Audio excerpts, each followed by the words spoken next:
Today's lesson is on irony, the three types, and how they are used in literature or stories in whatever format, whether it's a book or a movie, how irony is used to add interest, build suspense, or humor in a story. Irony is, by definition, a state of affairs or an event that seems deliberately contrary to what one expects and is often amusing as a result. In other words, if something is ironic, it is the complete opposite of what you would expect it to be. Look at this photo. Why would a fire hydrant on fire be ironic? There are three types of irony. There is situational irony, verbal irony, and dramatic irony. This lesson will describe and give examples of each type. First is situational irony. That is a striking reversal from what is expected or intended. And when most people think of irony, situational irony is the type of irony that comes to mind. Let's watch this video to learn more.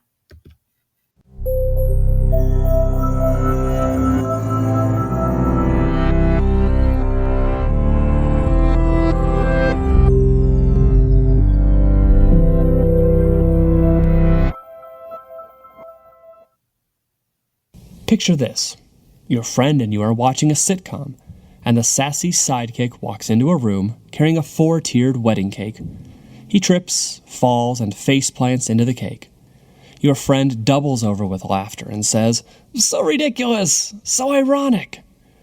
Well, quick, what do?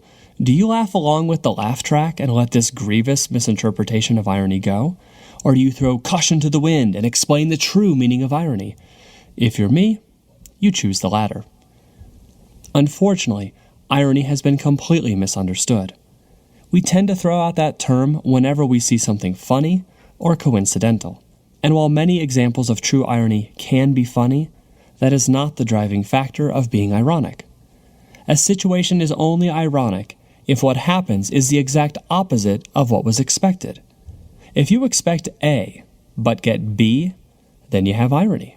Let's take the slapstick cake situation as an example. When someone walks in, precariously balancing something that shouldn't be carried alone, trips, falls, and makes a mess, it is funny, but it's not ironic. In fact, you probably expect someone who is single-handedly carrying a huge cake to trip. When he does, reality aligns with expectations, and so that is not irony.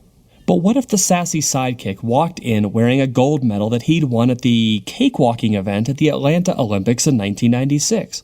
What if that sidekick was a professional cake carrier? Then, maybe there would have been a reasonable expectation that he would have been more skilled when carrying a ridiculously large cake. Then, when that reasonable expectation was not met by the tripping sidekick, irony would have been exemplified. Another example. A senior citizen texting and blogging. The common and reasonable expectation of more mature men and women is that they don't like or know technology, that they have a hard time turning on a computer, or that they have the old brick cell phones from the 1980s. One should not expect them to be connected, high-tech, or savvy enough to text or to be blogging, which must seem like some sort of newfangled thing that, back in my day, they never had. So when Granny pulls out her smartphone to post pictures of her dentures or her grandkids, irony ensues. Reasonable expectations of the situation are not met. That is irony. So while the cake dropper might not be ironic, there are all kinds of situations in life that are. Go out and find those true examples of irony.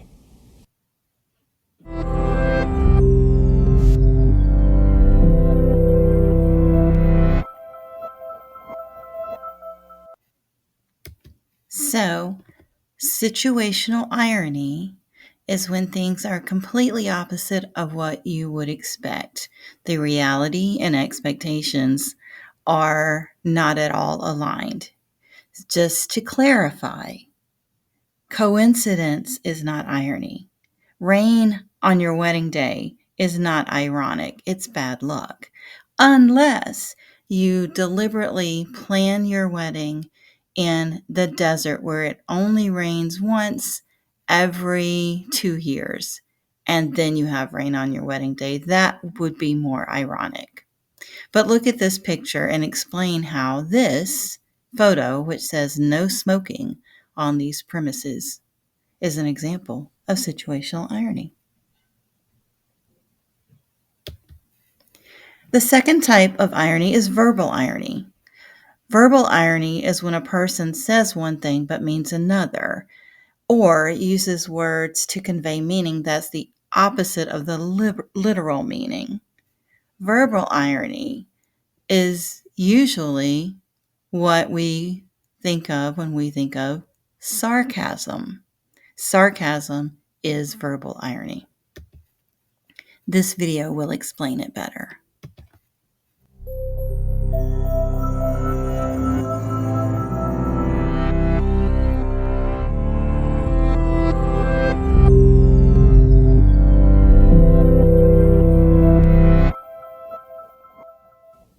Great weather we're having! Awesome job! You're a tremendous athlete. Compliments, right? Well, maybe. Depending on the attitude and tone of voice behind these lines, they very well may be compliments. They may also be, though, pointed and attacking lines. This slight change of attitude behind the lines reveals what we call verbal irony. So when someone says, "Great weather we're having," it is quite possible that person really means that. If the sun is shining, the birds are singing, and the wind is calm. But if the weather is horrible, the clouds are looming, and the wind is a raging tempest, and someone says, "Great weather we're having," he probably doesn't actually mean that. He probably means that the weather is horrible, but he has said the opposite.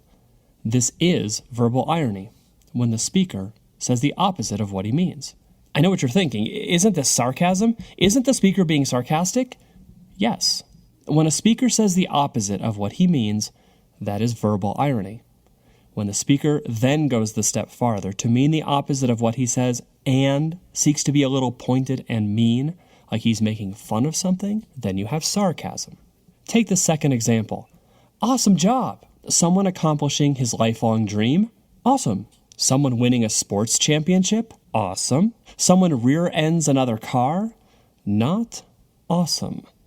So when the passenger says, "Awesome job," they probably mean the opposite with a hint of poking fun. That is verbal irony, and that is sarcastic. You're a talented athlete. Said to an Olympian?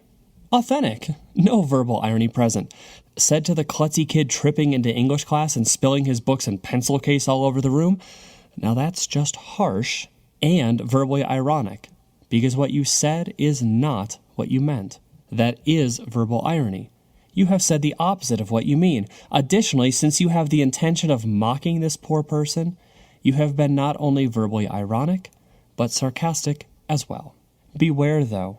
While all sarcasm fits the definition of verbal irony, not all verbal irony is sarcastic. Verbal irony is where what is meant is the opposite of what is said, while sarcasm adds that little punch of attitude. There are times, though, where another layer of meaning can be present without that sarcastic tone. All right, now go out there and find those examples of verbal irony and sarcasm. Good luck. No, seriously, I mean it. Good luck. No, really, I truly want to wish you luck on this difficult task. Okay, sincerely, good luck. You can do it. No verbal irony here.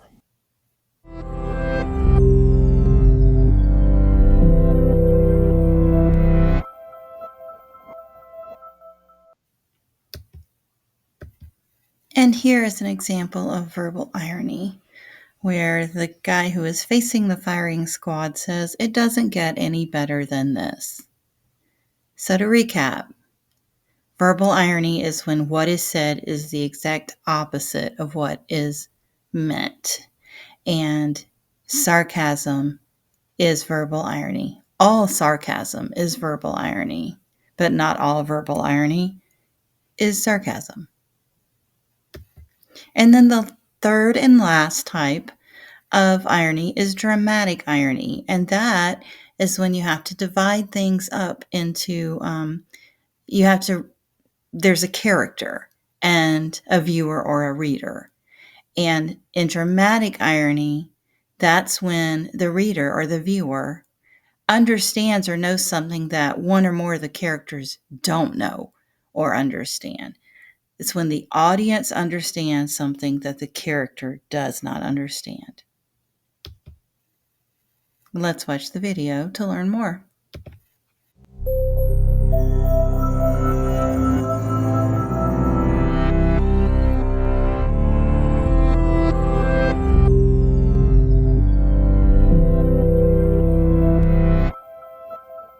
What do horror movies and comedies have in common?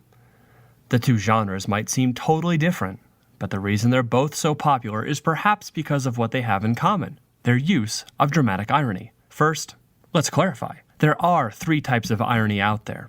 Situational irony is when you expect one thing but get the opposite. Verbal irony is when someone says something but truly means the opposite. Dramatic irony, though, is what we'll be looking at right now. Dramatic irony is when the audience seems to know more about an event, a situation, or a conversation than the characters in the movie, on the show, or in the book do. The audience is in on a secret that the characters have missed. This is a great storytelling device that creates tremendous emotion within that text. Think about it for a moment. How does it feel when, in a horror film, you know that the scary villain is hiding behind that door in the darkened room? The music becomes eerie, the lighting creates complete shadows. This has to be bad for the hero. Of course, though, that hero must enter the room to find the villain. You feel tremendous tension and the suspense of knowing that someone will jump out and be scary, but you just don't know when. That tension is dramatic irony. You know something more than the characters in the film. Now, take the typical comedy. There will probably be some type of misunderstanding. Again, we know more of what is going on than the characters do. Picture two characters making a plan for a birthday surprise for their roommate, while that roommate overhears the entire conversation from the hallway. From there, confusion and misunderstanding occur, and the tension builds. This isn't the same tension as the horror film, since it is probably pretty funny as the characters try to figure out the who's and the what's. But it serves as a great example of the tension and suspense of dramatic irony. This tension or suspense in both genres drives the story and keeps the plot progressing. The audience wants, no, needs, to see the tension of the dramatic irony broken either by the scary person jumping out of the shadows or by someone finally revealing someone's true identity and clearing up the confusion. So when you feel like you are in on a secret, that is dramatic irony, a hallmark of all the great writers, from Shakespeare to Hitchcock.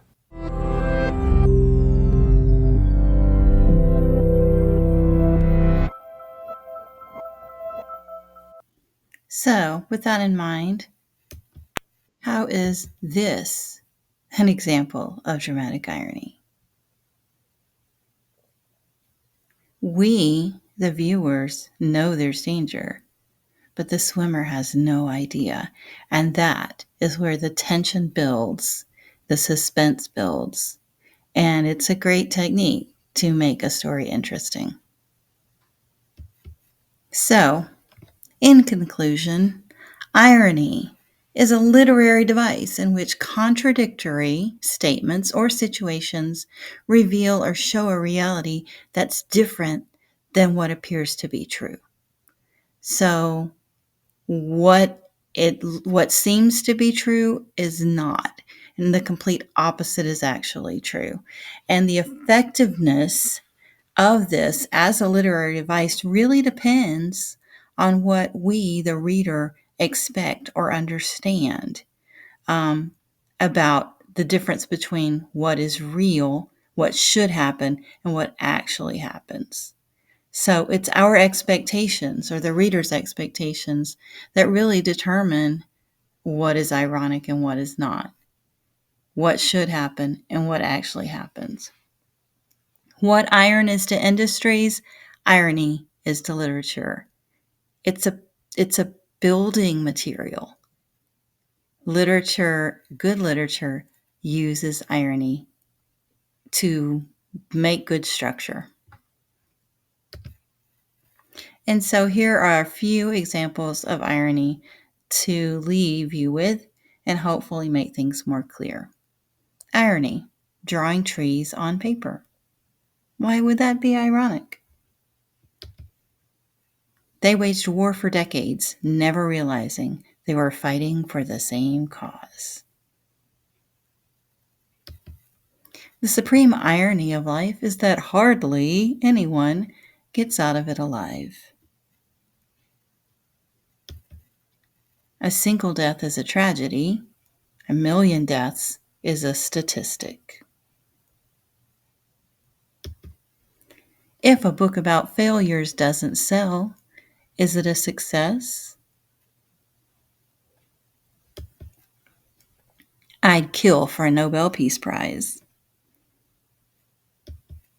And then finally, nothing is written in stone. Written in stone. That's irony. Now, as you continue with your academic career or with your reading for pleasure, look for those moments. Look for irony, whether it be verbal, situational, or dramatic.